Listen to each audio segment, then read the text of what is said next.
Sabe, tem uma história que, apesar de ter mais de 3.000 anos, parece que foi escrita ontem. É um drama familiar pesado, sabe? Cheio de traição, um teste de caráter com uma reviravolta daquelas e, no fim, uma transformação que muda o rumo de tudo. Vamos mergulhar juntos nesse relato incrível do livro de Gênesis. Para começar, a gente já cai no meio do caos. Imagina a cena: Antigo Egito, uma fome devastadora está acabando com tudo.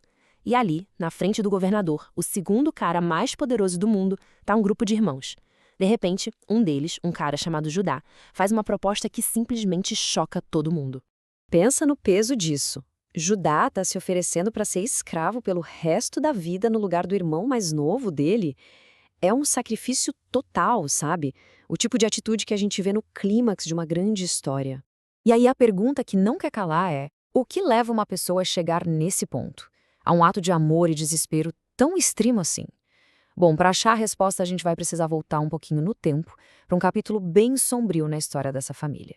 Porque, olha só, o sacrifício do Judá só faz sentido de verdade quando a gente entende a traição que veio muito antes. Esse ato de nobreza todo nasce, na verdade, de um momento de pura crueldade. É que anos antes, esses mesmíssimos irmãos, tomados pelo ciúme do irmão mais novo, José, que era o queridinho do pai, simplesmente o venderam como escravo. Foi isso. E para o pai, eles inventaram uma mentira. Disseram que um animal selvagem tinha matado o rapaz. Partiram o coração do velho Jacó.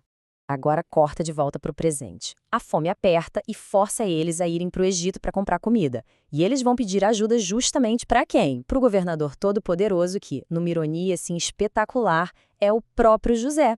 O detalhe é, ele reconhece os irmãos na hora. Já eles não fazem a menor ideia de com quem estão falando. Com tanto poder nas mãos, José podia muito bem ter se vingado, né? Seria o caminho mais óbvio. Mas não, ele escolhe outro caminho. Ele prepara um teste, uma armadilha perfeita para descobrir uma única coisa. Será que os irmãos mudaram? Ou eles ainda são os mesmos homens cruéis que o traíram? E o plano dele é genial, mas também cruel. Primeiro, José manda encher as sacas deles com comida. Depois, devolve o dinheiro que eles pagaram escondido, para que eles pareçam ladrões. E aí vem o golpe final. Ele manda esconder a sua própria taça de prata, um objeto pessoal, na bagagem de Benjamim, o irmão caçula, o novo favorito do pai. A pergunta no ar é clara. Eles vão abandonar o novo queridinho do pai do mesmo jeito que fizeram com o antigo? Os irmãos, claro, não sabem de nada disso. Eles estão tão confiantes da inocência deles que fazem uma promessa terrível sem pensar. Se a taça for encontrada com um deles, essa pessoa deve morrer e todos os outros se tornarão escravos. Eles estão literalmente caindo de cabeça na armadilha. E aí acontece o que era para acontecer. A busca começa e a taça de prata aparece. Exatamente na saca de Benjamim. A armadilha de José funcionou com uma precisão cirúrgica e, naquele momento, o mundo deles desaba. A reação deles é imediata. Todos eles, juntos, rasgam as próprias roupas, que era um sinal de luto e desespero profundo naquela cultura. E aqui, tá a primeira grande pista de que algo mudou. No passado, o ciúme separou eles. Agora, a desgraça une todo mundo. Eles agem como se fossem um só. Este é o momento da verdade. O teste de José chegou no seu ponto máximo. A história está se repetindo. Mas será que a reação deles vai ser a mesma? Eles vão deixar o Benjamim para trás para salvar a própria pele, do mesmo jeito que fizeram com José? Tudo está em jogo agora. É exatamente aqui que a história dá uma virada de 180 graus. A resposta que eles dão ao teste de José não é nada do que se poderia esperar. O que a gente vê a seguir é uma das maiores provas de transformação de caráter de que se tem notícia. O contraste é gritante. Antes, a inveja fez com que eles se livrassem de um irmão. Agora, a solidariedade faz com que eles fiquem para proteger o outro. O teste foi superado. O ciclo de traição, que parecia infinito, está prestes a ser quebrado de uma vez por todas. E quem é que toma frente para ser o porta-voz da família? Justamente o Judá. O mesmo Judá que, anos atrás, deu a ideia de vender José em vez de matá-lo. A liderança que antes levou a família para a ruína, agora pode ser a chave para a redenção de todos. E o que o Judá faz em seguida não é só um discurso bonito, é muito mais.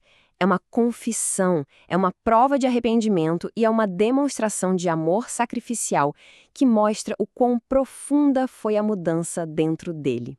Presta atenção nas palavras dele. Judá não dá só preocupado com Benjamim. Ele descreve em detalhes a dor que a perda de mais um filho causaria ao pai. Ele finalmente está sentindo a dor que ele mesmo provocou tantos anos atrás.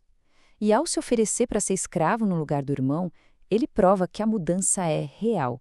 Não é só da boca para fora, entende? E o que essa história de milênios atrás nos mostra é algo super atual. Mostra que arrependimento de verdade a gente vê em atitudes, não só em palavras bonitas. Que, às vezes, os testes mais difíceis são que revelam quem a gente realmente é. E talvez o mais importante, que o amor sacrificial tem uma força imensa, capaz de quebrar os piores ciclos de traição e cura feridas que pareciam incuráveis. E tem uma camada ainda mais profunda nisso tudo. Essa atitude do Judá de se colocar no lugar do irmão, de se oferecer como um substituto, ecoa um dos temas mais centrais de toda a teologia bíblica. É como um vislumbre, uma sombra de uma ideia que muito tempo depois se tornaria gigantesca, a do sacrifício substitutivo. No fim das contas, essa história toda deixa a gente com uma pergunta bem poderosa. Como é que a gente sabe quando uma pessoa mudou de verdade? Se a história de Judá serve de guia, a resposta não está no que a pessoa diz que sente, mas no que ela está disposta a sacrificar. Não num simples pedido de desculpas, mas num ato de amor que coloca o bem do outro acima do seu próprio.